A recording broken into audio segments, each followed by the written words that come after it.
Alors, si Cheikh Ifriah, s'il est dans la salle, il est prié de venir nous rejoindre.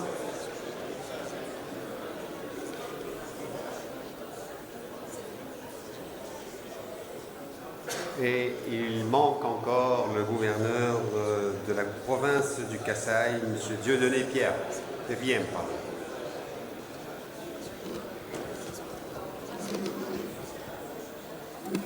Alors, nous avons en principe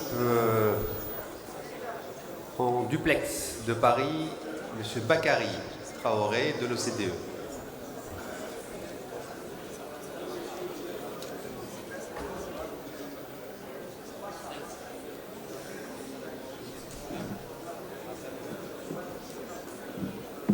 Est-ce qu'on peut afficher le... Voilà, voilà, c'est bien. Bakary, pour faire un test, est-ce que tu arrives à nous entendre? Là, nous, on ne t'entend pas, par contre. Je teste à nouveau. Oui. Vous m'entendez bien maintenant? Alors, on va essayer d'augmenter le volume, peut-être, pour que tout le monde puisse entendre. Vous m'entendez un peu mieux? Un tout petit peu mieux.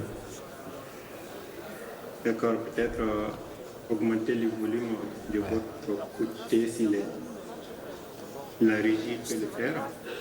Essaye de parler un peu plus fort, peut-être. Donc, moi, est-ce que vous m'entendez mieux maintenant? D'accord, je vais essayer de faire une nouvelle connexion très rapide, juste 30 secondes. Alors, peut-être si Rassan Eldrid il va pouvoir nous aider, nous cherchons monsieur de... Vous m'entendez un peu mieux maintenant? d'Assaï. Toujours pas? Oui. C'est un peu mieux.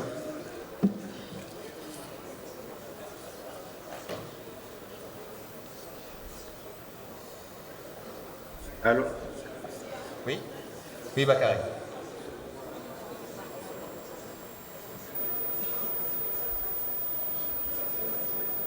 C'est bon maintenant? Oui, ça devrait aller. Si la salle est plus silencieuse, ça devrait aller.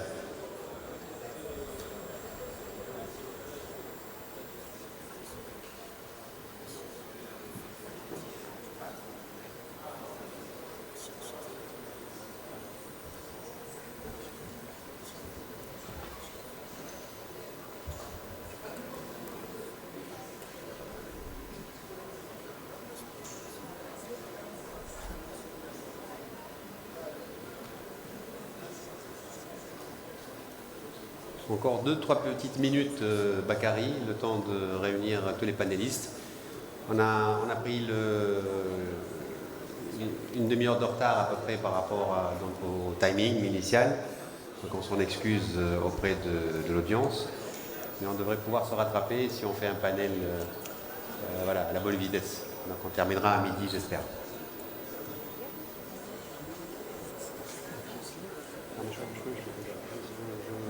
Ils vont me l'envoyer. Oui, mais ils vont me l'envoyer. Si vous me l'envoyez quand? Ah, d'accord. Mais d'accord.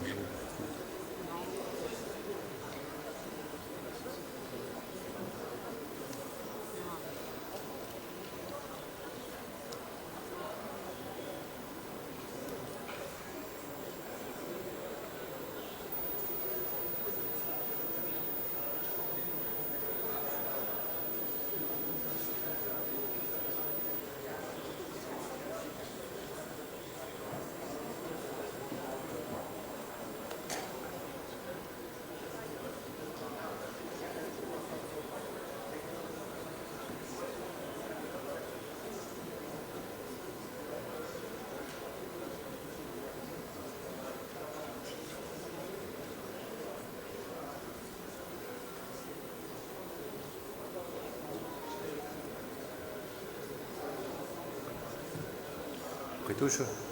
Voilà. Ok. Bon, on ne devrait pas tarder. Ok. Bien. Donc avec votre permission, nous allons démarrer cette séance.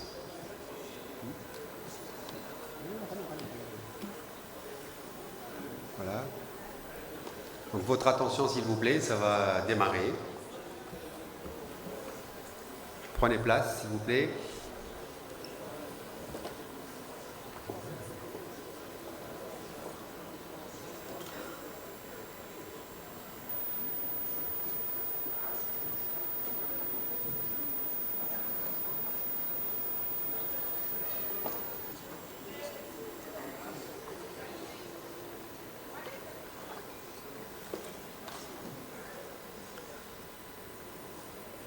Alors, très heureux de modérer ce panel numéro 5 du FITA 2023.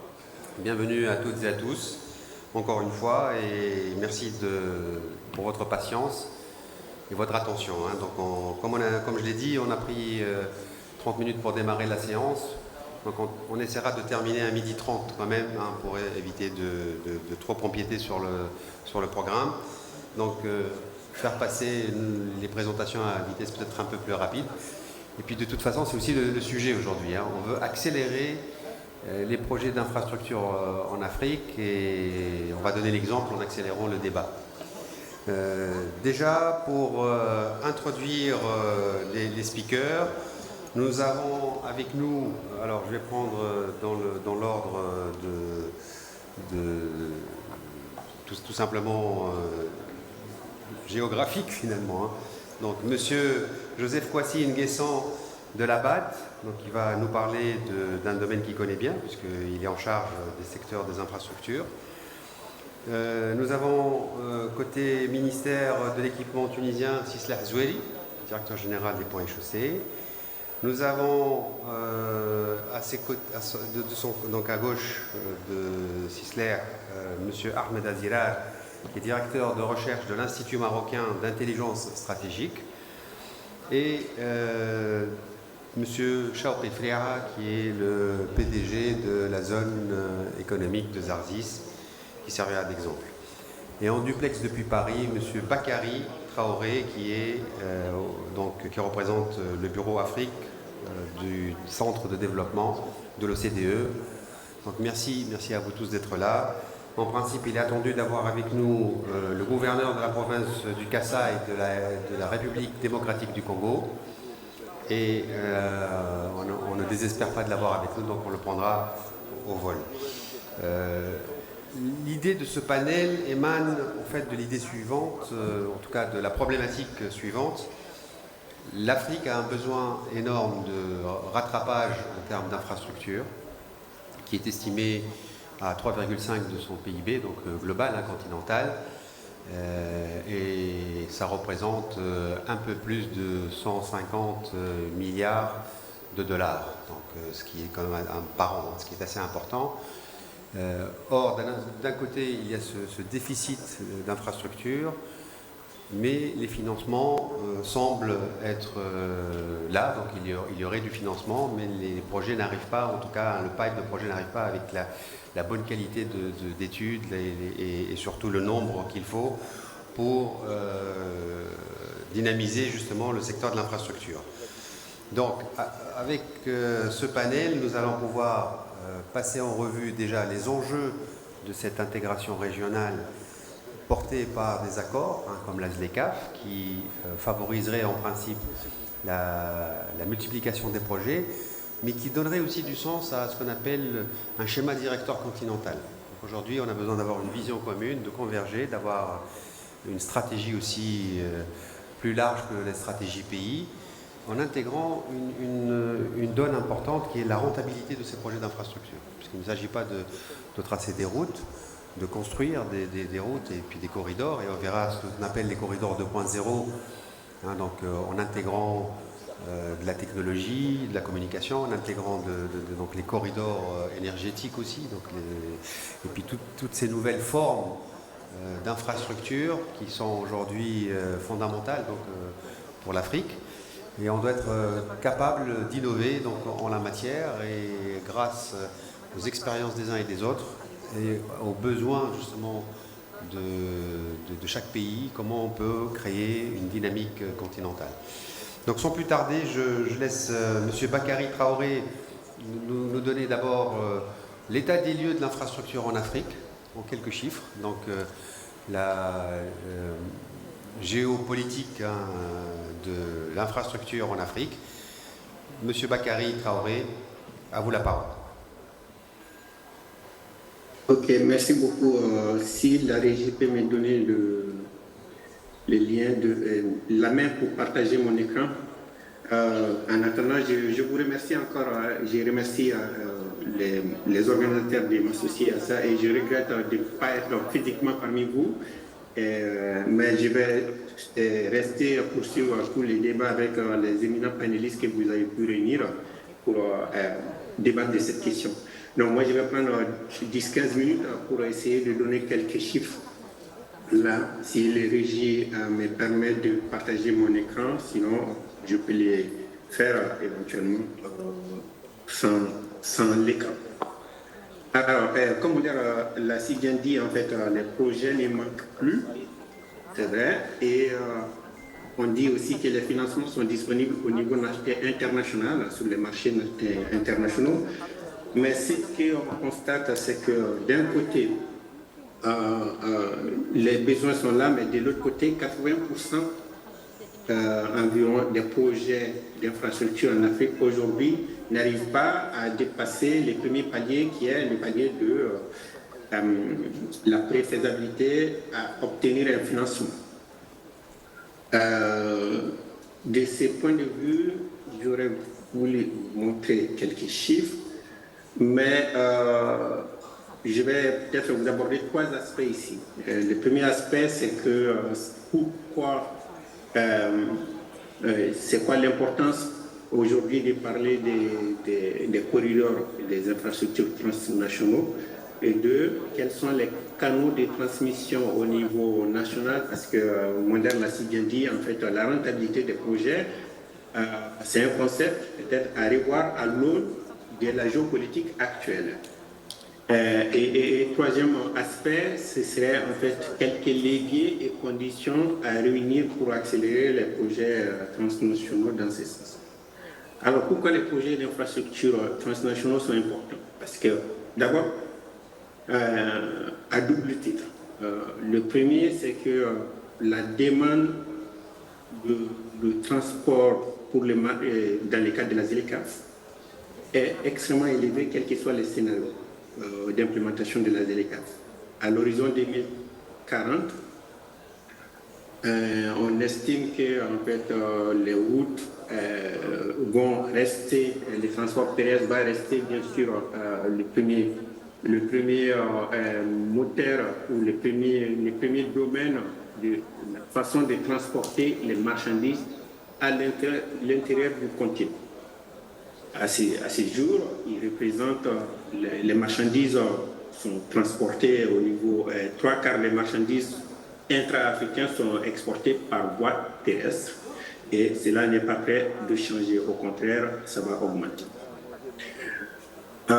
Deuxième aspect très important dans ce sens, c'est qu'au cours des 15 prochaines années, 64% de la croissance de la population urbaine, 64% de la croissance de la population urbaine en Afrique se fera non pas dans les grandes villes, les capitales, mais dans les villes intermédiaires de moins de 1 million d'habitants. Donc ces 64%, c'est énorme en termes d'importance et de taille, parce que contrairement aux autres parties du monde, la population africaine à la fois rurale et urbaine vont augmenter en taille en même temps. Donc ce qui veut dire que ces villes intermédiaires vont être la clé pour pouvoir connecter la demande. Donc à ce jour, cette connectivité physique et même connectivité numérique, parce qu'aujourd'hui la notion d'infrastructure, il ne faut pas oublier les numériques là-dedans, manque dans la plupart des villes intermédiaires, tout simplement. Alors que ces villes intermédiaires, ils permettent de mieux relier les zones de production aux zones de consommation locale. Et deux, permettre aux PME et aux coopératives d'être mieux connectées à la demande régionale et domestique. Ça, c'est les enjeux importants. Pourquoi c'est extrêmement important de parler de ce sujet. J'aurais voulu vous montrer les cas, illustrer les cas de la Côte d'Ivoire sur une carte.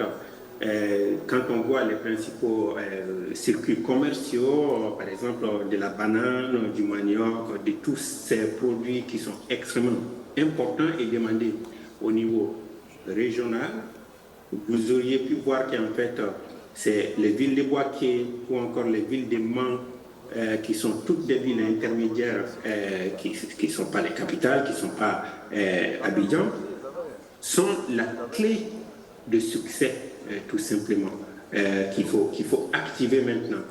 Autrement dit, la prochaine révolution en Afrique est vraisemblablement la révolution de connecter les populations aux lieux de production et de consommation. Donc, ce qui, évidemment, passe par les corridors et d'autres infrastructures, mais les corridors en premier lieu. Je passe maintenant à cette question parce que ces corridors ne sont pas nouveaux, bien sûr, dans l'échiquier politique au niveau continental.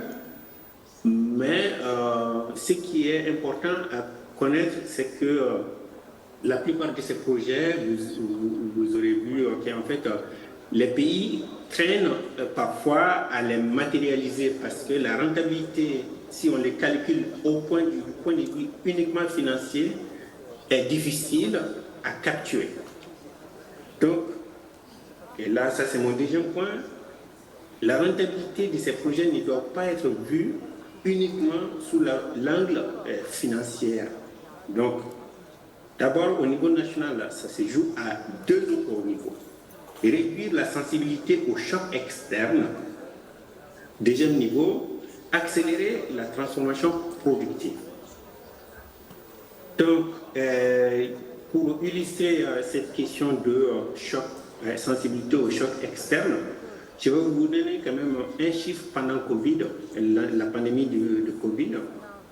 Donc, le choc a été mondial, mais quand on regarde les déficits de croissance qui a eu lieu sur les pays africains, ces chocs externes expliquent seulement 36% et les facteurs amplificateurs liés au manque d'infrastructures au niveau interne, etc., ont expliqué 64% du déficit.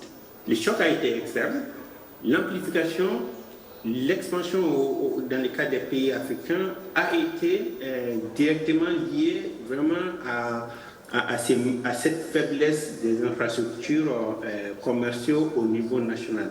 Les infrastructures commerciales, c'est bien sûr les routes, mais aussi, c'est important de le souligner, c'est aussi en fait tout ce qui accompagne ces routes-là, c'est-à-dire les zones logistiques, les facilités de stockage, etc., qui sont extrêmement importants aujourd'hui, et la connectivité numérique qui va avec. Dans les cas, donc on avait fait une estimation entre les clusters, par exemple, de l'automobile au Maroc et l'automobile à Durban. On s'est rendu compte qu'en fait, du fait que Tangemed était beaucoup mieux connecté au reste de l'économie locale par des voies terrestres, a joué de façon importante dans la résilience.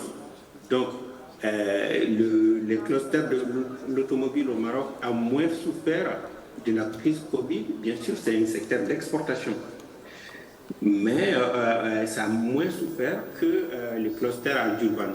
Et bien sûr, le dernier point sur ce niveau, c'est que la performance logistique est fortement bénéfique pour l'ensemble de l'économie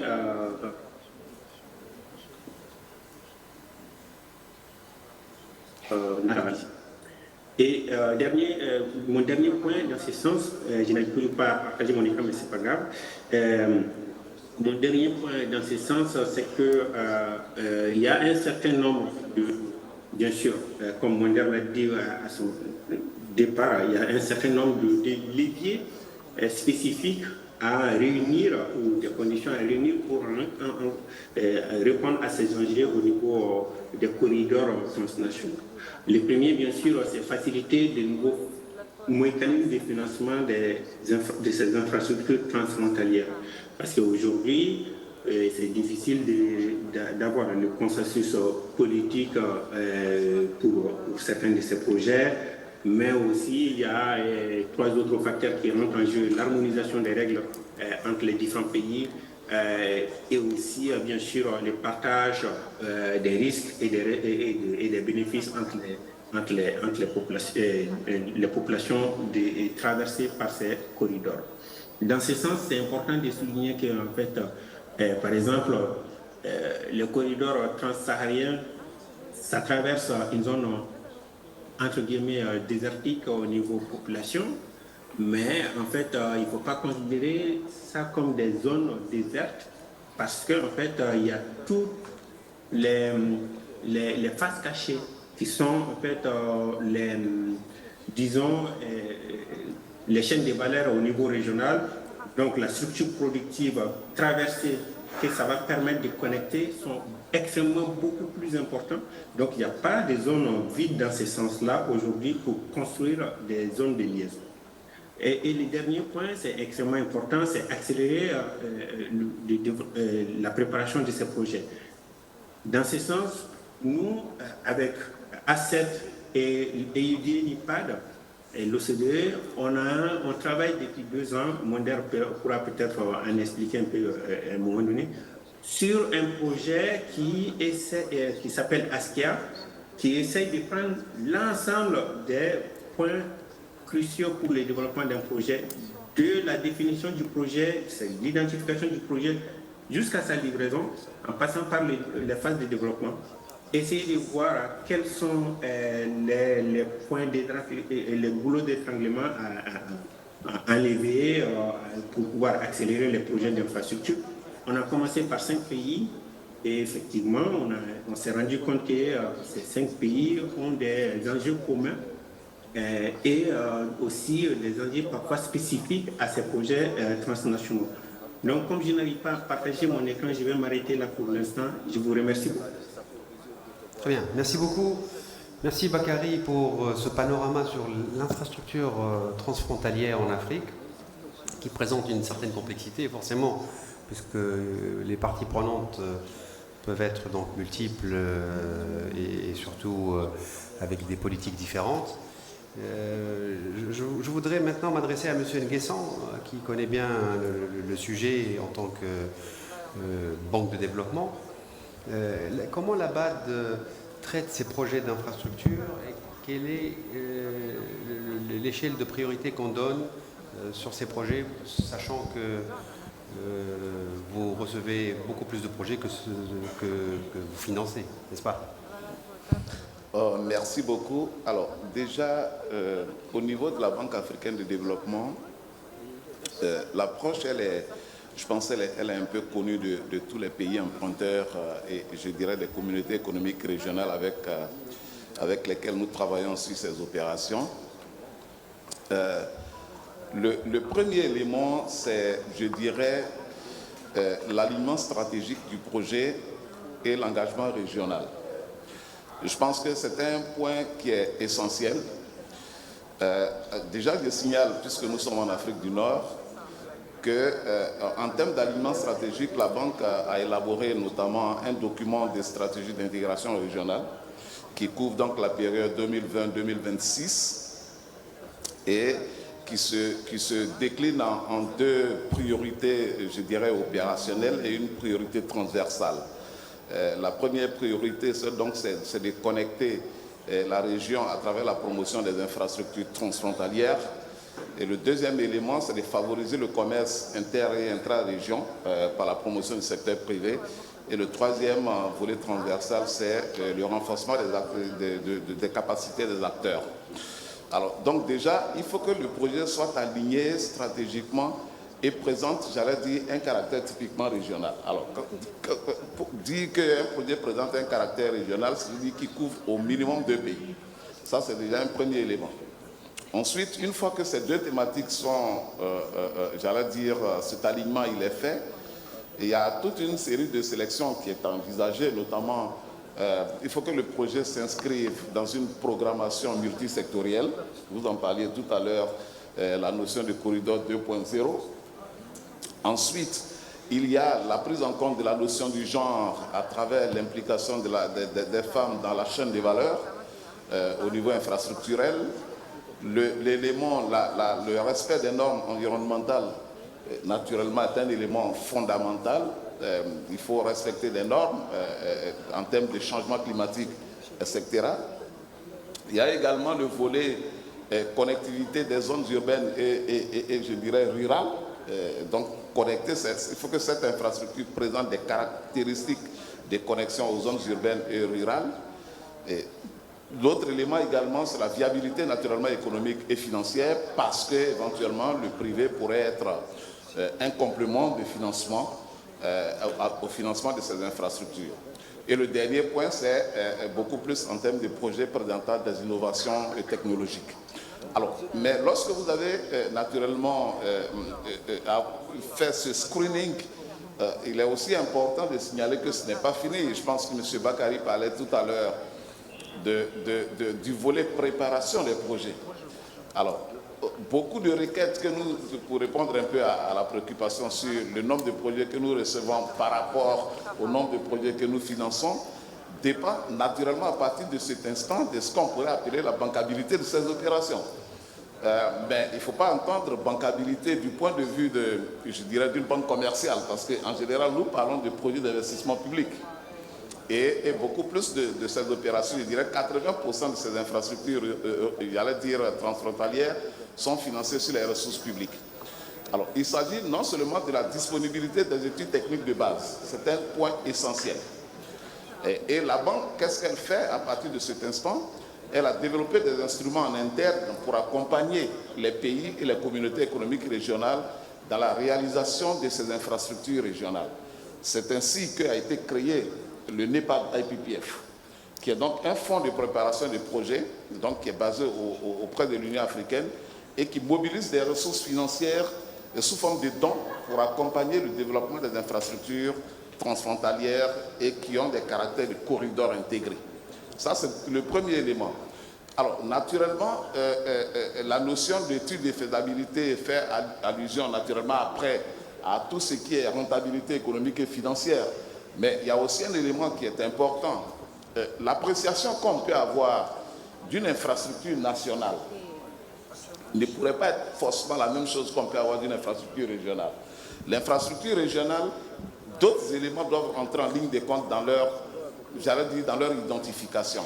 Le fait qu'une route régionale traverse 2 pays, il faut que cette route soit capable de drainer et d'être un catalyseur de développement en termes d'infrastructures socio-économiques d'accompagnement et d'infrastructures générateurs, j'allais dire, de ressources et d'emplois directs auprès de la jeunesse. Ça, ce sont des éléments qui rentrent naturellement en ligne de compte.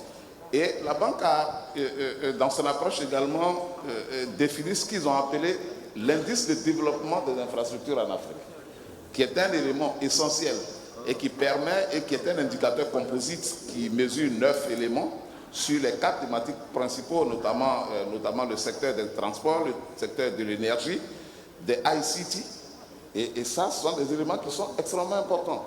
Et donc, tous ces volets mis ensemble permettent donc d'assurer ce qu'on peut appeler la viabilité et la bancabilité de l'opération.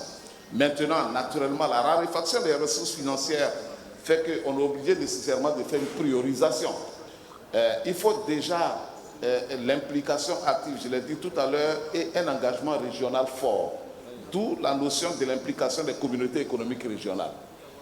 Les opérations que nous menons ici, par exemple au niveau de l'Afrique du Nord, devraient impliquer une institution comme l'Union du Maghreb arabe. Ce sont des éléments qui est une institution régionale reconnue comme telle par l'Union africaine, et à l'instar des autres, parce qu'elles sont capables de mettre également en œuvre certaines activités qui sont des activités transfrontalières. Parce que, comme vous le savez, un corridor régional dispose d'activités nationales et d'activités régionales. Et en général, ces activités régionales doivent être mises en œuvre au nom des pays participants par cette entité. Et donc, elle doit être capable d'avoir les capacités en interne pour pouvoir jouer le rôle d'organe d'exécution de ces infrastructures régionales. Donc voilà un peu pour répondre à cette première question sur les thématiques qui permettent donc à la banque, j'allais dire, d'assurer une priorisation de ces infrastructures qui peuvent donc rentrer en ligne de compte et qui doivent être arrimées dans le programme d'investissement sur le document de stratégie qui est approuvé et qui est préparé de façon tout à fait participative avec l'ensemble des acteurs. Excellent. Donc, en gros, pour résumer, aujourd'hui, les projets d'infrastructure, en tout cas transfrontalières, présentent des opportunités de diversification des modèles économiques pour répondre à cet impératif de développement durable et donc d'intégration dans le territoire, etc. Alors, quelle est l'expérience de la Tunisie en la matière? Je sais qu'on travaille sur... Alors, la Tunisie entre deux corridors, le corridor numéro 2 et celui numéro 3, donc à l'est et à l'ouest. C'est Zoueli qui représente ici le ministère de l'Équipement. Pourriez-vous nous donner le retour d'expérience et où on en est par rapport justement à cette intégration dans la transsaharienne, qui est un chantier prioritaire et pour lequel je crois les travaux sont assez avancés. Si on peut mettre la slide de présentation de M. Zoueli, s'il vous plaît, la régie, ça pourra aider les participants à mieux comprendre de quoi on parle. C'est très graphique, l'infrastructure. Voilà. Donc, merci d'abord pour cette invitation. Merci à toute l'équipe TABC, à la tête Sianis Jaziri, ainsi que toute l'équipe derrière qui pour vraiment organiser ce sujet-là qui est très intéressant pour l'Afrique. Et si on parle développement d'infrastructures d'une manière générale, vraiment c'est l'économie de tous les continents. Je suppose qu'aujourd'hui, ça sera l'occasion pour trouver les bons modèles, en tout cas, pour bien réussir cette connexion qui s'établit entre les pays de l'Afrique. Donc, effectivement, comme vous l'avez déjà annoncé, donc la Tunisie fait partie du continent. On travaille à l'échelle locale pour développer le réseau routier qui est déjà très bien avancé de point de vue indicateur. Donc je cite qu'on a à peu près plus que 80% de routes qui sont bitumées. On a un plan stratégique qui colle avec cette volonté de connexion entre les différentes régions de l'Afrique. Donc on travaille pour améliorer et concrétiser tous les projets autoroutiers à l'intérieur de la Tunisie pour avoir cette connexion avec les deux confrères, l'Algérie et la Libye. Et parlant même de 3 corridors où on est dedans, plein dedans, donc pour nous, donc la transmaghrébine qui est l'autoroute qui relie le Maghreb d'une manière générale, très bien avancée. Pareil, on travaille aussi pour la transsaharienne qui relie les 6 pays. Je ne sais pas si on a devant nous la carte qui est déjà pour 10 000 km environ, pour relier donc, la Tunisie, l'Algérie, le Mali, le Niger, jusqu'à Lagos, avec une branche malienne et tchadienne. Donc l'avancement de point de vue de cette infrastructure est de l'ordre de 85%, très bien avancé, et le comité de liaison qui est vraiment qui s'est réuni 2 fois par an. Maintenant, on est arrivé à se décider pour lancer l'opération de corridor économique pour cette transsaharienne. Donc, comme je l'ai dit, étant donné que l'avancement des différents projets, la connexion est déjà rétablie pour pas mal de pays entre eux, pour mieux vraiment chercher cette opportunité de rôle économique de cette route. Donc, il y a eu pas mal d'études qui se développent actuellement pour donc trouver toutes les rénovations, en tout cas, sur la réglementation, sur l'homogénéisation, en tout cas, des différents règlements en relation du transport, en relation avec tout ce qui est création de high-tech d'une manière générale, pour rendre cette possibilité de corridor économique très éventuel et un modèle à suivre. Donc pareil, on fait pareil pour le deuxième corridor qui est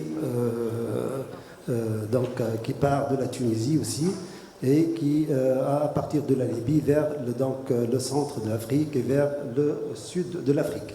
Donc ces opportunités, c'est des modèles, il n'y a pas que ça, certes il y a d'autres modèles de corridors qui sont en cours, pareil pour d'autres pays, mais sachez que la carte d'une manière générale de toutes ces routes-là, on les connaît, on a bien avancé et que le problème qui se pose actuellement, comment bénéficier de ces avancements, de ces réalisations pour améliorer, côté économiquement parlant, et avoir cette position de l'Afrique pour lancer tout ce qui est liaison entre les différents ports en eau profonde ou pas, connecter tout ce qui est littoral, tout ce qui est pôle économique entre eux, et cette opportunité va rendre l'Afrique plus forte qu'actuellement.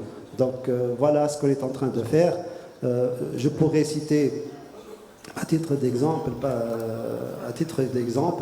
que la Tunisie, actuellement, même pour chercher le financement de ces grands projets, même à l'intérieur de notre pays, on développe des études pour montrer que tout projet qu'on cherche vraiment à réaliser ou à chercher un financement, à le présenter aux financements qui sont disponibles dans la BAD certainement, donc on démontre que cette connectivité, c'est la dimension régionale qui est déjà mise au point et que ça sera plus économiquement parlant, donc on aura des TRI qui sont plus intéressants par rapport à une considération locale.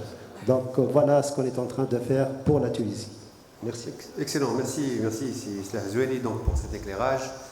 Donc on voit bien à travers la carte le potentiel important pour désenclaver déjà des pays comme le Mali, le Niger, le Burkina, et favoriser justement l'investissement et les échanges entre le nord de l'Afrique et les pays subsahariens.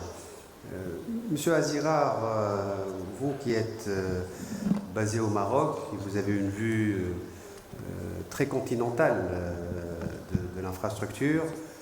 Comment vous voyez les facteurs clés de succès pour développer justement des infrastructures transfrontalières d'une manière plus rapide, de meilleure qualité, plus intégrée dans cette logique corridor 2.0? Bien, merci M. Moundir.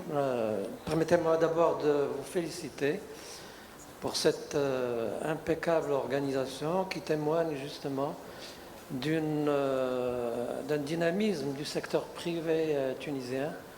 Ce pays que l'on aime au Maroc, on aime viscéralement. On vous félicite. Alors, concernant la question que vous me posez, alors, je voudrais signaler au niveau de l'approche. L'approche, effectivement, ce qui vient d'être dit concernant la Tunisie et le projet justement transsaharien sont importants. Il y a également le projet le Caire Dakar et plus. Donc il y a toujours été un projet que le Maroc garde justement comme priorité essentielle. Donc pourvu naturellement que les conditions d'environnement puissent permettre justement que l'on puisse activer et réaliser cet aspect. Donc il y a la direction Est naturellement via le Maroc subsaharien. C'est une voie complémentaire à ce qui vient d'être dit. Et puis deuxièmement, il y a l'approche systémique, air, mer, terre. Donc quand on parle justement de corridor et de développement Afrique, l'Afrique est un continent très vaste et il y a donc cette possibilité bien entendu terre, sur laquelle beaucoup de choses peuvent être faites. Il y a aussi l'aspect air, donc le corridor air également à développer. Le Maroc est présent sur également cette vision et il est actif donc depuis la communication, si vous voulez, aérienne est importante. C'est aussi une possibilité naturellement de créer de la valeur parce que dans le cas d'espèce que nous discutons, il y a naturellement l'histoire de l'œuf et de la poule, hein, donc classique. Économie, naturellement, appelle l'infrastructure et nécessite de l'infrastructure. Par quoi commencer? Les deux sont complémentaires. Aujourd'hui, l'Afrique est en train, effectivement, de réaliser enfin cette complémentarité, puisque la ZLECAf et tout ce qui est en train de se faire au sein de l'Union africaine peut justement lier les deux aspects, l'aspect économique et l'aspect infrastructure. Alors, il y a l'aspect aussi mer. Alors, vous le savez, donc nous avons deux possibilités également. Il y a la possibilité Suez jusqu'au Cap de ce côté-là. Et nous avons aussi le couloir atlantique sur lequel également beaucoup de choses sont déjà faites. Maroc est présent sur son couloir, donc à travers le Tanger Med, donc le premier port africain aujourd'hui. Alors il y a d'autres ports en construction, il y a Dakhla et puis il y a des relais sur lesquels, donc jusqu'au Cap, ils fonctionnent déjà de manière impeccable, j'allais dire, donc perfectible en tout cas. Donc cet aspect systémique est important. Et c'est la voie pour l'Afrique pour réussir justement ces corridors. Permettez-moi juste de dire que le financement existe, l'argent existe dans le monde, il est en abondance. Nous ne comprenons pas, bien entendu, le désintérêt européen, occidental en général, pour l'Afrique. Pourtant, dans les discours, nous sommes présents. La Chine est en train de montrer un autre aspect aujourd'hui sur l'Afrique. Donc, à nous, Africains, bien entendu, de gérer cette géostratégie. Notre neutralité aujourd'hui et notre recherche de diversification est importante. C'est la voie de la réussite. Il ne faut pas tomber, bien entendu, dans les excès et dans les erreurs que nous faisions toujours. La diversité, la neutralité, notre intérêt d'intégration continentale doit nous guider, bien entendu. Le financement aussi interne, nous avons des possibilités. Je citerai deux choses. Les bourses africaines aujourd'hui et les cities africaines, Casa Finance City existe, la Tunisie également est présente, l'Égypte est importante, le Nigeria est important, l'Afrique du Sud sont importantes. Comment linker tout ça pour qu'on puisse dégager justement la force de frappe de financement africain? Deuxième chose, et la plus importante, c'est celle-là, je l'ai laissée à la fin, nous avons des ressources. Nous sommes le continent le plus riche en ressources, de ressources humaines d'abord, mais également tout ce dont nous sommes nantis en ressources naturelles. Est-ce que nous ne serions pas en mesure de créer tout simplement des ports francs, des bourses de matières premières pour financer nos infrastructures? Il y a un projet, je vous signale, très grand en route à Tanger, autour de Tanger Med numérique. Je crois que c'est un appel à l'Afrique pour y être, parce que c'est un projet continental qui pourra dégager énormément de financement, parce que les Marocains disent « Mnzitoukli ». Mes amis tunisiens comprennent, nous avons nos ressources, c'est nos ressources qui permettront de dégager les financements pour être un levier sur lequel le monde va venir.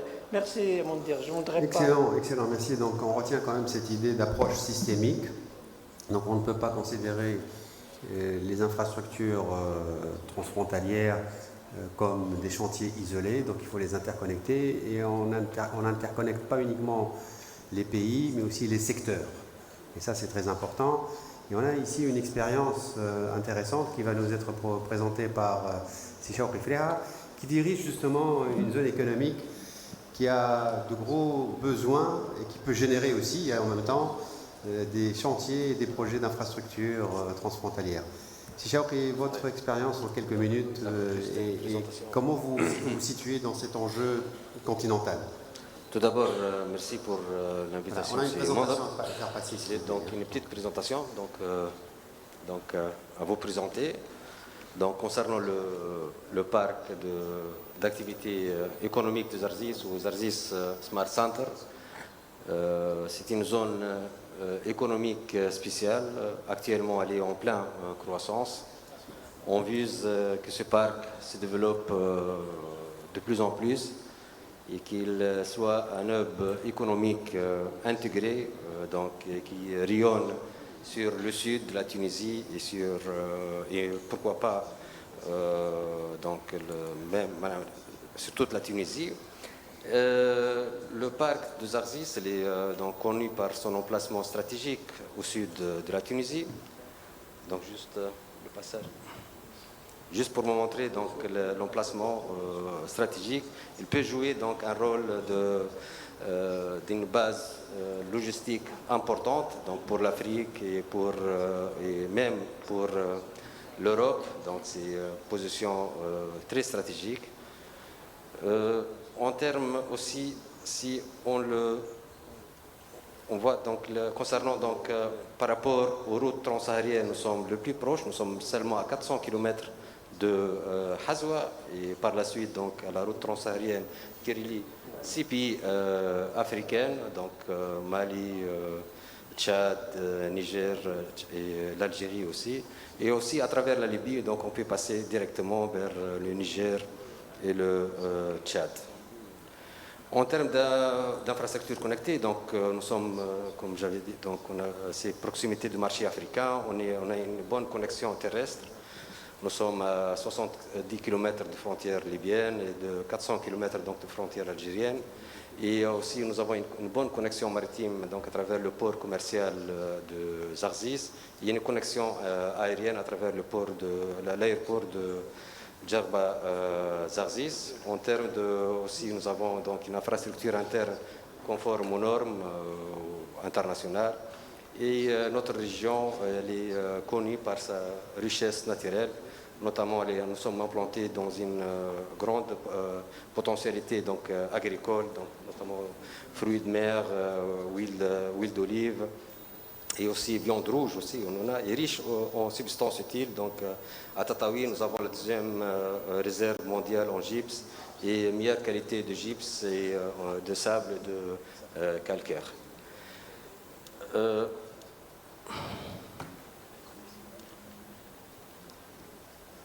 En termes de avantages, si vous pouvez passer, ça ne marche pas. Hein. Slide suivante, s'il vous plaît.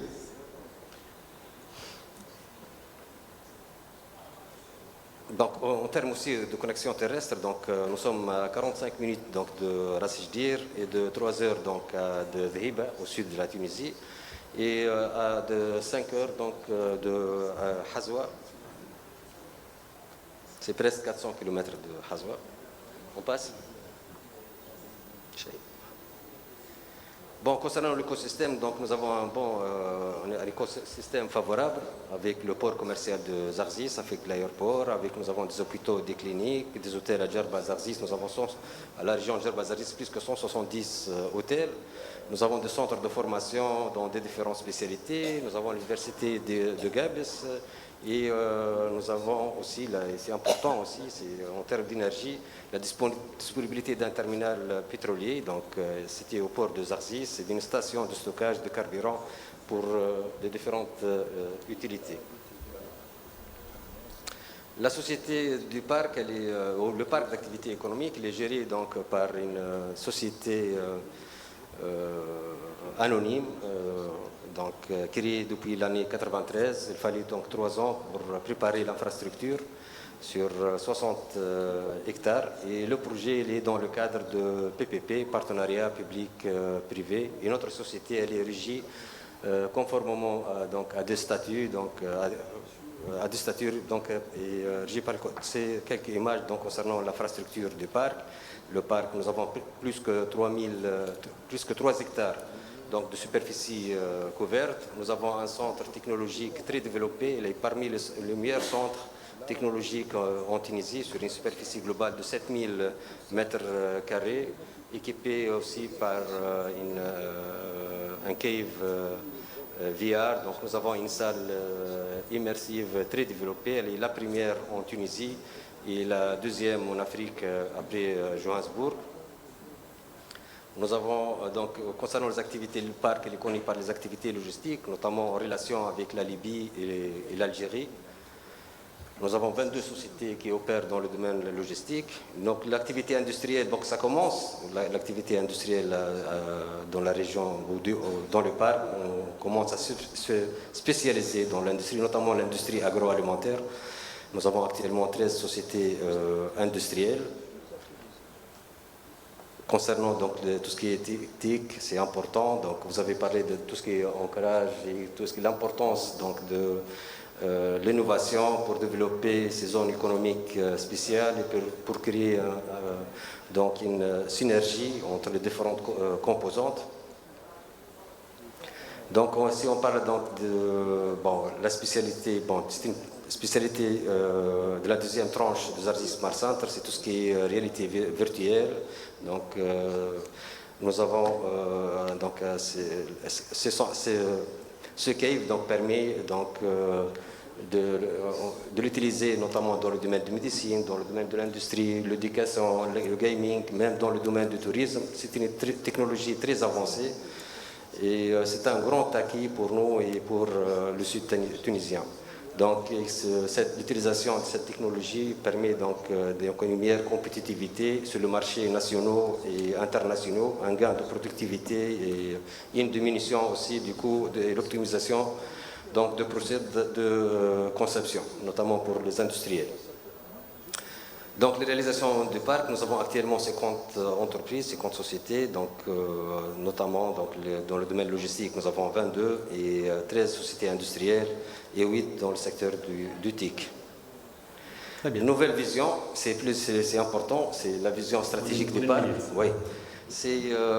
On est en train donc actuellement de préparer une étude dont la vision est que le parc devient un pôle économique innovant et intégré, donc sur 5 objectifs stratégiques, notamment c'est de transformer le parc en un centre économique local et international, donc développer des clusters donc, autour de secteurs stratégiques à forte valeur ajoutée, notamment l'agriculture, transformer le parc en un relais pour le développement de l'innovation dans le sud de la Tunisie, générer donc une dynamique sociale qui favorise donc la création de l'emploi et le développement de compétences et positionner le parc comme un acteur de développement social et environnemental. Et les études donc on prévoit donc une extension sur 717 hectares. C'est une extension très importante de passer de 60 à 717 hectares, donc dans une zone logistique de composante logistique de 200 hectares, une composante industrielle de 230 hectares, et une zone de service. Là, on trouve par exemple les cliniques, on trouve des corps universitaires ou autres, sur 144 hectares et un espace commun de 143 hectares. Donc, je rappelle aussi que le parc se positionne comme le régional de stratégie de développement national et on cherche de plus en plus donc, à s'intégrer et de rayonner sur la région. C'est par la création de l'emploi et l'appui à la formation, l'attraction donc de l'investissement étranger et la diaspora. Nous avons une diaspora très importante dans la région du Sud et aussi la promotion sectorielle, notamment sur le secteur prioritaire et l'amélioration de l'infrastructure locale et régionale et le développement durable et intégré. Et merci pour votre attention. Merci, c'est cher Petria. Donc, ça peut inspirer d'autres opérateurs. Donc, on est dans une logique donc, transfrontalière, de se libérer en fait des frontières finalement, hein, donc avec cette triple intégration géographique, technologique et sectorielle. Donc, le voyage continue. Nous allons maintenant vous prendre assez loin en Afrique subsaharienne, en RDC, donc République démocratique du Congo. Nous avons avec nous le privilège d'avoir monsieur le gouverneur de la province du Kasaï, monsieur Dieudonné PM. Alors, on va projeter une slide pour que vous puissiez vous situer, hein, comme ça vous allez voir où se trouve cette province du Kasaï. Et nous allons prendre justement le point de vue de la RDC par rapport à cette stratégie continentale d'intégration par les corridors, puisqu'on se libérer, faire des traités, lever des barrières tarifaires, non tarifaires, c'est une chose, mais concrètement sur le terrain, comment construire des routes, que ce soit des routes de transport et logistique, ou des routes d'énergie, énergétique, ou des routes de fibre optique, donc pour la connexion. Monsieur Dieudonné, vous avez la parole, donc si vous pouvez nous éclairer sur votre stratégie, votre vision, et comment on peut créer des synergies justement entre le nord et le sud, et l'est et l'ouest de l'Afrique. Merci beaucoup pour la slide de M. PM. Pour la parole. Je voudrais d'abord commencer par féliciter les organisateurs pour la qualité du travail fait et surtout remercier également les organisateurs de m'avoir associé à ce forum très intéressant. Pour commencer, je voudrais d'abord présenter la province du Kasaï. Elle est au centre de la RDC, centre-sud de la RDC, et elle porte sur 95 000 km², et nous avons à peu près 5 600 000 habitants, donc nous représentons autour de 5% de la population entière de la RDC, un peu moins sinon, et que si j'ai pensé participer à cette activité, c'est parce que je pense que la RDC pourrait, plutôt la province du Kasaï pourrait être la partie qui manque pour relier le Nord, l'Afrique du Nord avec l'Afrique australe. Car si vous remarquez bien, la plupart, et là je parle sous le contrôle de notre ami de la BAD qui a exposé tout à l'heure, si vous regardez très bien, la plupart des projets transfrontaliers relient les provinces frontalières avec les pays, disons, les pays voisins. Ce qui fait que les régions entre elles, à l'intérieur de la RDC, ne sont pas reliées. Et donc, ce serait utopique de penser que le corridor, le fameux projet des corridors pourrait aboutir si on ne peut pas passer en RDC du nord vers le sud, de l'est vers l'ouest. Ce qui veut dire pour nous que pour que ceci soit relié, et comme vous voyez sur l'illustration en place, assurée en couleur, si vous voyez bien, c'est que nous nous situons pratiquement à mi-distance du nord vers le sud comme de l'est vers l'ouest. Et on dit toujours que si la RDC souvent est en grande difficulté, c'est parce qu'on ne sait pas organiser une politique intégrée, une politique routière intégrée qui relie l'est à l'ouest et le nord au sud. Alors pour arriver à donner une réponse à ceci, l'autorité a décidé finalement d'organiser une décentralisation, rapprocher encore les populations au plus bas et le centre des décisions le plus bas possible, de manière à ce qu'une politique de base puisse permettre à la population d'accéder plus facilement à la décision. Et c'est ainsi qu'aujourd'hui, la province du Kasaï, qui était à l'intérieur d'une grande province qu'on appelait à l'époque Kasaï occidental, a été scindée en deux, et nous nous retrouvons dans cette position avec donc cette possibilité que tout est à construire.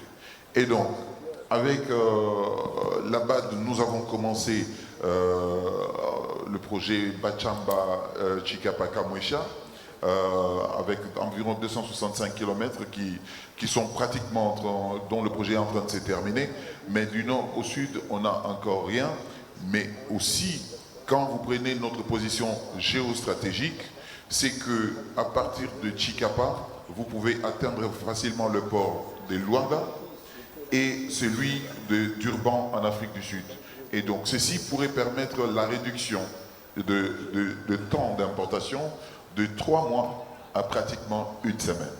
Et ça, c'est un grand défi que nous avons et pour lequel aujourd'hui nous pensons inviter les opérateurs économiques à venir discuter avec nous sur la possibilité d'assurer cette intégration, non seulement en faveur de l'espace Grand Kasaï, mais surtout et particulièrement en faveur de toute la RDC, parce qu'en ce moment-là, ça pourra permettre une véritable intégration telle qu'on est en train de le développer ici. L'organisation politique étant bien faite, il ne nous reste plus que ainsi à trouver les moyens d'assurer cette intégration au niveau local par des projets infrastructurels. Excellent, merci beaucoup. Donc c'est un appel aussi à peut-être à projet. Donc aujourd'hui on a besoin de beaucoup de transferts de technologies justement pour capitaliser sur les connaissances, sur des expériences diverses et variées. L'Afrique globalement est excédentaire en tout, en matières premières, en terres arables, en eau, en énergie, mais il y a beaucoup de disparités. Donc les corridors sont là aussi pour réduire, donc en tout cas les corridors 2.0 sont dans une logique d'interconnexion, mais aussi de réduction de ces disparités, de réduction de ces inégalités dans le partage des ressources naturelles et leur transformation locale par des populations locales. Voilà, donc nous allons maintenant passer à la salle. Je vais prendre 2-3 questions, hein, puisqu'on est serré par rapport au timing. Donc je vais passer un micro, donc si quelqu'un peut m'aider pour la logistique. Donc vous levez la main et je choisis les 2 premiers ou les 3 premiers. Le monsieur avec la cravate rouge, si vous pouvez avancer, on va vous aider voilà, avec le micro.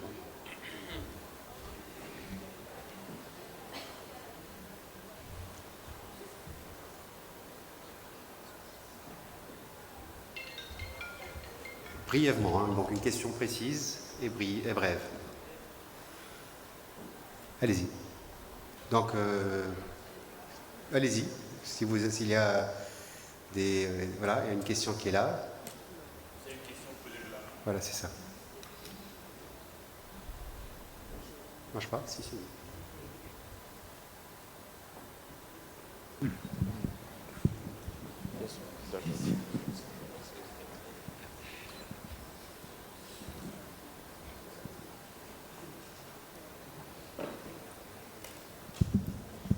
Pensez à vous présenter, s'il vous plaît. Oui, d'accord. Voilà, merci. Premièrement, bonjour. Je me présente Beloussaïr Abdelazer. Bon, je suis docteur en économie. J'ai fait de transport ferroviaire à la CCFT pendant 35 ans. Bon, je vais poser la question suivante. Pour le corridor, l'idée du corridor, l'étude, ça a été avancée à la CCFT depuis 1971. Le corridor, c'est Tunis, Ras Jdir, jusqu'à Selloum. Bon, ma question, est-ce qu'il y a une opportunité d'avoir un transport multimodal? Comment ça se passe? Ferroviaire, après, comment dirais-je, par voie routière, et après, peut-être, par voie maritime. Est-ce possible? C'est ça ma question. Je vous remercie. Très bien. Merci. Une autre question?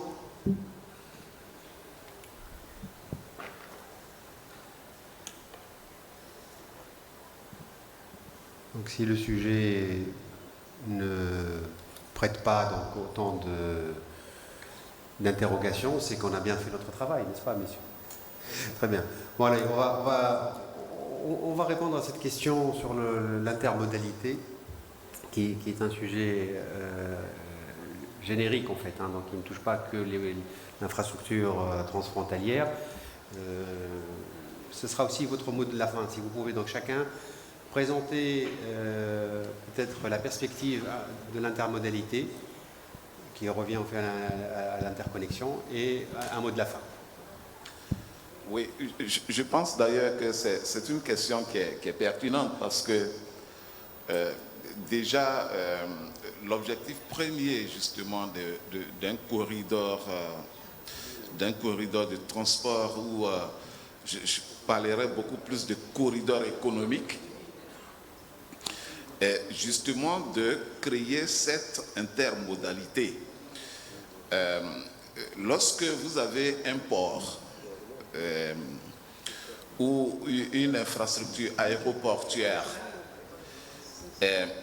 naturellement, et que vous ne pouvez pas naturellement transporter tout ce qui est marchandises qui tendent dans ces infrastructures portuaires ou aéroportuaires pour les déporter non seulement au sein du pays disposant de l'infrastructure portuaire, mais au-delà également permettre à ce que d'autres pays qui ne disposent pas forcément de ces infrastructures, je pense que ce corridor peut ne pas forcément même avoir du sens.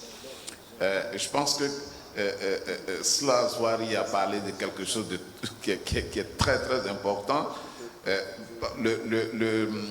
La carte qu'il a montrée tout à l'heure, parmi les pays participants à ce projet, on a au moins 2 ou 3 pays qui n'ont pas accès à la mer.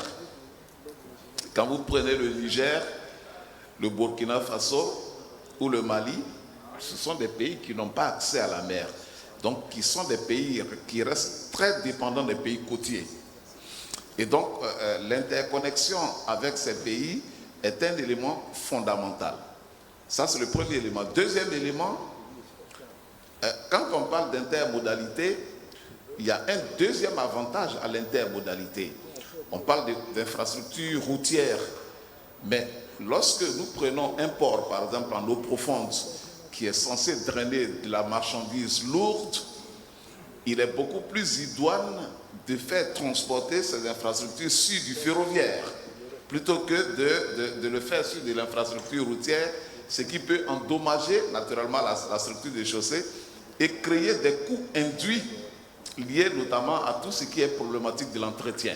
Donc ça, c'est un élément qui est fondamental. Donc vous verrez que la grande majorité des grands projets portuaires sont soit reliés par une infrastructure routière, mais à côté, vous avez forcément une infrastructure ferroviaire ou du moins en vision une infrastructure ferroviaire. Je pense que notre collègue panéliste du Maroc l'a dit tout à l'heure parlant du port de Tangemet. C'est un exemple tout à fait parlant. Actuellement, au niveau de la Banque africaine de développement, nous essayons de développer également le projet de développement du port de Nador-Ouest. Mais à côté de ce port, nous avons 2 projets structurants que nous soutenons au niveau de la banque. Il s'agit donc de l'autoroute entre Kersif et Nador, que nous cofinançons avec la Banque islamique de développement. Mais nous avons également en projet le développement de l'infrastructure ferroviaire qui va venir le port de Nador-Ouest. Donc ça, c'est vraiment des éléments qui sont extrêmement et qui s'imposent d'ailleurs, je vais dire, à la notion de programmation des investissements pour tenir compte de cette intermodalité. Pour finir, je dirais qu'il s'agit d'une problématique d'ensemble, d'une vision globale de programmation et de planification qu'il faut avoir à l'échelle de la politique en matière d'investissement dans les pays. Et nous, au niveau de la Banque africaine de développement, nous sommes là pour accompagner les pays depuis la phase amont, dans la phase préparatoire, sous la forme d'assistance technique, sous la forme d'études préparatoires et en termes d'investissement également, en termes d'accompagnement à la mise en œuvre de ces projets. Parce qu'on sait que, en général, le développement de l'Afrique va venir forcément de l'interconnexion de ces infrastructures. Donc voilà un peu ce que je voulais dire. Merci beaucoup. Merci. Donc le message est clair. Donc aujourd'hui, l'interconnexion passe aussi par l'intermodalité, c'est évident. Sisler, un petit mot là-dessus? Tout à fait d'accord, c'est-à-dire ce qu'a dit M. Nguesson, effectivement, en tant que département technique et en suivant les quelques études qu'on est en train de faire dans un cadre certainement régional, puisqu'on est dedans, comme je l'ai dit tout à l'heure, dans tous les comités qu'on est membre. Donc on a constaté effectivement que ces études-là, qui sont faites par des experts, non pas routiers, mais économiquement parlant, on intègre toujours les différents types de modalités de transport. Et les projets, lorsqu'on parle de projets corridors, il n'y a pas que la... C'est vrai qu'il y a un axe routier peut-être, mais certainement les projets connexes qui sont en relation avec toute l'économie des différents pays où on passe. Donc fait vraiment de sorte à ce que cette étude sera, on va dire, prend en considération pratiquement tous les thèmes et tous les secteurs pour pouvoir imaginer une rentabilité économique pour l'ensemble des pays là où on passe. Voilà les deux mots. Merci. Merci beaucoup. Monsieur Azira, votre point de vue sur justement cette logique d'intermodalité et d'interconnectivité, sachant que les enjeux peuvent être donc beaucoup plus importants que juste l'infrastructure, puisque ça induit de l'industrie, ça induit du développement. Donc comment mettre en musique un peu tout ça? Bien, je voulais juste rappeler deux éléments essentiels, il me semble aussi. N'oublions pas le rattachement à l'Europe. C'est notre vis-à-vis direct en économie et en ce qui se fait aujourd'hui de nouveau, puisque la démondialisation est là, et donc on recherche effectivement, nous avons la possibilité de développer des chaînes de développement régional, interafricain. Et ça, c'est une source immense d'activité économique et de financement et d'installation d'infrastructures interafricaines. Donc le deuxième élément, c'est la synergie. Alors ne partons pas, nous avons des ressources rares, ne partons pas dans des projets. L'économique est essentielle. La ressource rare nécessite une synergie. Un petit rappel, je félicite la BAD pour ce qu'elle fait, parce que c'est énormément important ce qu'elle fait, et peut-être que le coup de pouce qu'on donnera au fonds interafricain, le fonds de garantie Union africaine, c'est un élément central pour pouvoir réussir dans ce que nous pouvons faire en Afrique. Alors, juste pour terminer, l'intermodalité est essentielle. On ne peut pas avoir des ports si derrière, il n'y a pas bien entendu des ports secs. S'il n'y a pas donc des relais, parce que la marchandise, quand elle arrive, il faudrait naturellement qu'elle puisse partir vers l'intérieur, arriver au consommateur et le plus rapidement possible. Alors tout ça est lié, l'intermodalité est importante. Un mot, nous avons des compétences en Afrique.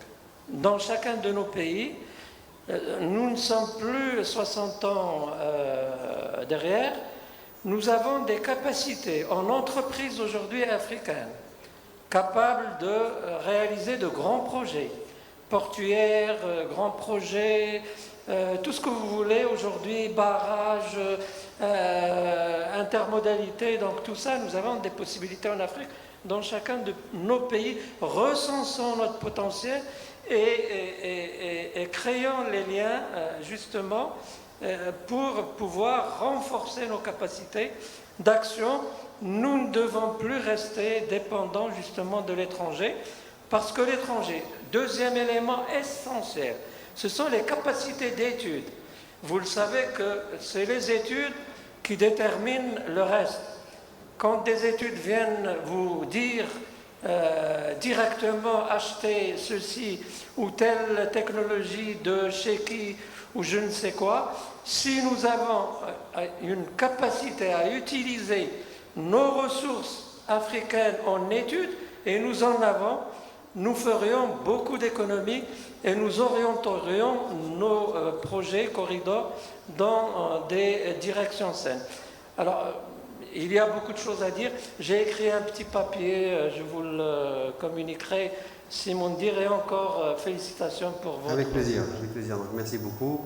Bakary, je vais peut-être te donner la main avant de terminer avec les autres panélistes. On voit bien apparaître un nouveau déterminant de la performance qui peut aider dans le projet de Askia. Donc comment accélérer les projets de qualité. Une qualité de l'infrastructure transfrontalière, c'est justement l'interconnexion et l'intermodalité. Comment tu perçois cette proposition, suggestion qui émane du panel?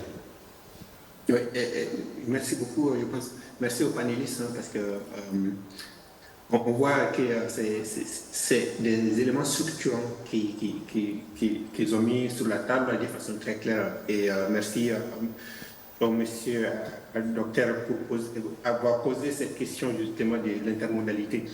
Ce qu'on voyait effectivement dans d'autres études, mais sans faire les liens directement avec notre projet, c'était que les zones économiques spéciales les plus résilientes pendant le Covid, à travers le monde, ont été ceux qui disposent de cette intermodalité-là. D'où l'exception, par exemple, des Tangemèdes dans ce sens, ou encore d'autres ports comme en Asie qui ont bénéficié justement de ces arrière-pays avec des différentes modalités, les rails, les routes, etc. Je pense que l'intermodalité, effectivement, est un élément essentiel du coup pour la performance de l'écosystème dans le cadre de notre projet et on le prendra en compte. Et on vous invitera bien sûr, évidemment, volontiers à nous rejoindre pour les prochaines phases de ce projet, mais je laisse Monder finir sur ça. Merci bien. Très bien, merci. Alors, Monsieur Chaprifler, vous avez 1 minute pour terminer, mais je vais vous orienter plutôt sur un autre angle.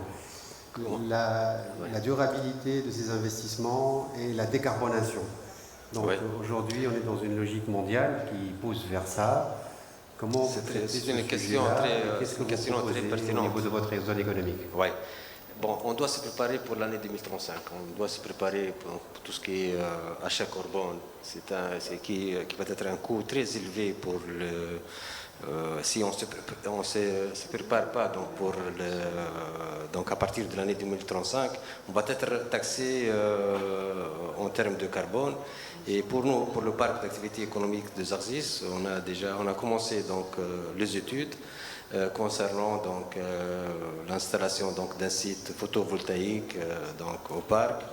Et on travaille aussi avec quelques partenaires sur la production d'hydrogène. Je crois d'ici à l'année 2035, on va être prêt comme parc pour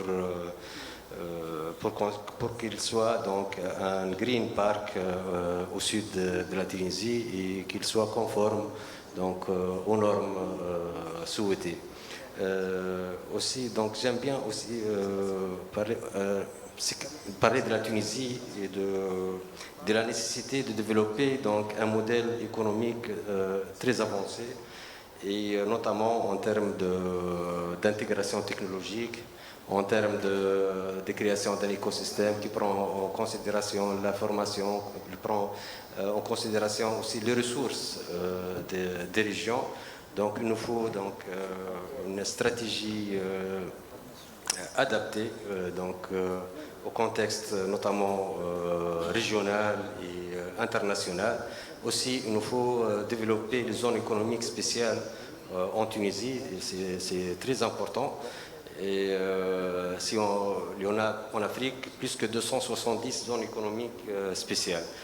Et ce sont dans la majorité des exemples de réussite, notamment Tangemède, Koha au sud de l'Afrique. Koha au sud de l'Afrique s'étale sur plus que 9900 hectares. Elle emploie 850 000 employés. Si on fait la comparaison avec des autres zones économiques spéciales en Tunisie, qui sont 2 actuellement, il y aura d'autres, notamment à Benguerden, mais il faut qu'on fait une révision du modèle actuel. On le développe de plus en plus, on l'intègre à l'échelle régionale. Pourquoi pas penser à un autre modèle, par exemple la création d'un port profond ou d'une zone économique, zone logistique plutôt, une ZAD, à Hazwa, proche de l'Algérie. Pourquoi pas aussi, c'est votre idée aussi, concernant une zone logistique aussi au sud de la Tunisie, Bourj El Khadra, c'est à 600 km de Zarzis. Donc il nous faut une stratégie claire, notamment en termes d'infrastructures et d'écosystèmes. Et c'est à nous donc de réfléchir et de proposer donc, excellent, absolument. Une solution. Oui. Alors, être force de proposition, c'est aussi le rôle du secteur privé. Monsieur le gouverneur de la province de Kasaï, vous êtes une autorité, n'est-ce pas, sur votre région. Quelle serait votre première décision après le FITA 2023, après ce panel? Alors, ce sera le mot de la fin. La décision, je l'ai déjà prise, celle d'inviter pratiquement tout opérateur intéressé par notre espace qui est encore tout à fait vierge, de venir investir et donc prolonger ces corridors qui manquent dans la partie qui concerne la RDC, afin d'intégrer suffisamment, parce qu'en réalité, la notion de l'internodalité telle qu'elle a été posée tout à l'heure dépend d'une certaine intégration infrastructurelle qui doit être mise en place. Et donc, moi, là-dessus, j'ai dit tout de suite que le CASA est tout à fait disposé pour recevoir toute personne ou tout investisseur intéressé par cette question, afin d'avoir des discussions nécessaires et plus constructives. Voilà. Excellent, merci beaucoup. Donc, invitation au voyage. La RDC, c'est un grand pays par ses richesses naturelles. Il y a de l'eau, il y a de l'énergie, il y a des terres arables en abondance, il y a des compétences. Donc, il faut juste des idées. Et il y a des capitaux. Il faut juste des idées de projet. Donc, à nous tous de tirer profit de cette opportunité. Merci messieurs pour votre temps, merci au public pour son indulgence, on a été un tout petit peu plus loin que le timing donc affiché. On va vous garder peut-être encore quelques minutes parce qu'on a une annonce du ministère libyen de l'énergie et du pétrole, donc je passe la main à Sirissa Ambenous qui va préparer la petite annonce, donc restez assis, ce sera pas long et ce sera certainement utile. À vous la parole. Merci, Mandar. Bonjour tout le monde. J'en profite de l'occasion. Nous avons des invités ici présents du ministère Oil and Gas libyen pour vous annoncer, dans le cadre toujours de l'infrastructure de l'investissement. Donc, je vais parler juste pour الأخوة الليبيين الموجودين. أنا الوفد هو متكون من 3 يعني شخصيات وزارة النقل معناها مديرين عامين. نستدعي الأخ عبد العاطي بكار من وزارة النفط والغاز الليبية. دونك باش يعلن على أنه إعلان لجنة تطوير صناعة مواد ومعدات صناعة النفط في ليبيا. دونك مهم ياسر الجانب التونسي وإنسان فرصة موجودة هنا سي شوقي وزرزيف قريبة ليبيا. دونك فرصة استثمارية كبيرة. كما نعرفوا أنه ليبيا تستورد فيما يخص معناها المستلزمات والمعدات الصناعيه بقيمه 3 مليار دولار دونك في السنه. مهم جدا. دونك اليوم الاخوه الليبيه في ظل الظروف اللي صارت في 10 سنوات لقاو انه تعاون مع شركات تونسيه في هذا المجال، ربما حتى تكون معناها شركات معناها تعاون تريبارتيت تونسي اجنبي لليبيا. فهمتني اليوم باش يحكي شويه جوست 3 مينوت في الموضوع، وإن شاء الله مجلس الأعمال التونسي الإفريقي باش يتكفل بربط العلاقات بين الجانبين. دونك نعطي الكلمة. Si vous voulez, je vais résumer un peu en français pour les gens qui sont présents ici, francophones. Donc il y a une commission du ministère de Oil and Gas libyen qui nous ont créé. Donc ils ont constaté qu'il y a une forte demande vu les 10 années passées. Donc il y a une coopération entre les sociétés tunisiennes qui opèrent dans le domaine des pièces détachées, tout ce qui se rapporte à l'industrie du pétrole.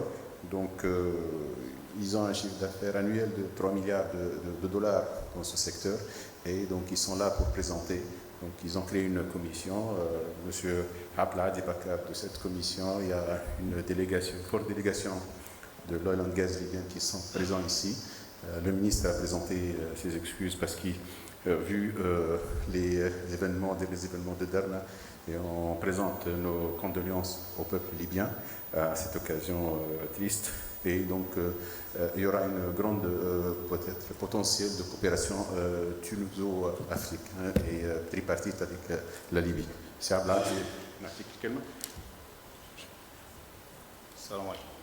تحية طيبة للحضور الكريم. يسعدنا أن نكون معكم في هذه الفعاليات اللي تعتبر من ضمن أهم الفعاليات لتشجيع الاستثمار في أفريقيا. كما نشكر كل من قدم تعازيه وشعوره الطيب لضحايا فيضانات مدينة درنا، ونسأل الله أن يتقبلهم برحمته.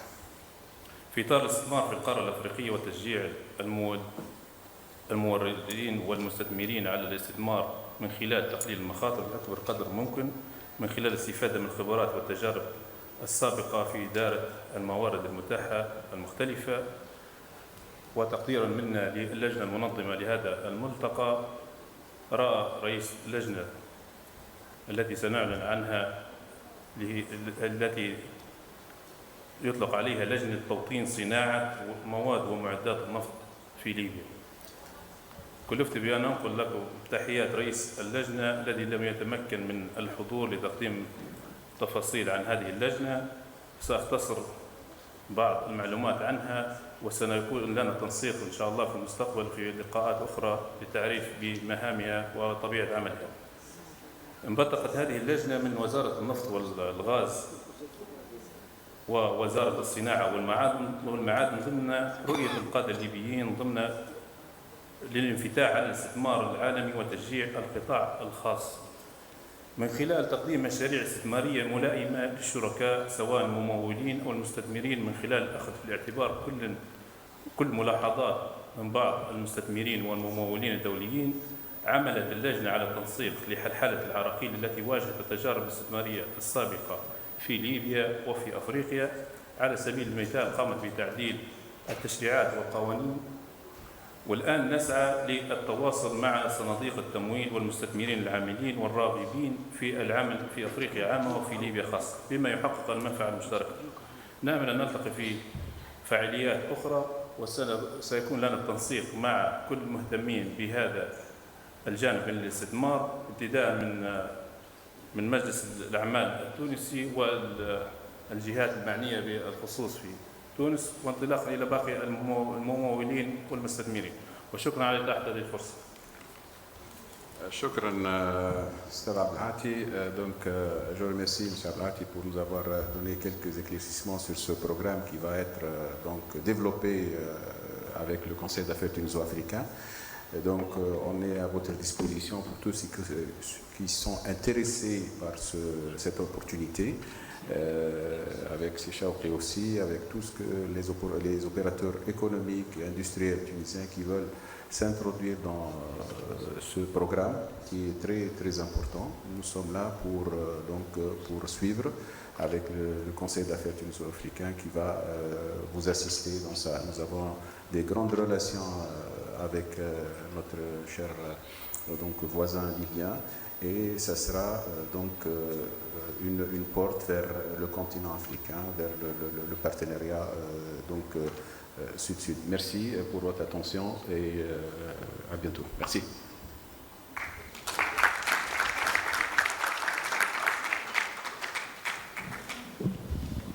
Donc la pause déjeuner est ouverte. Voilà.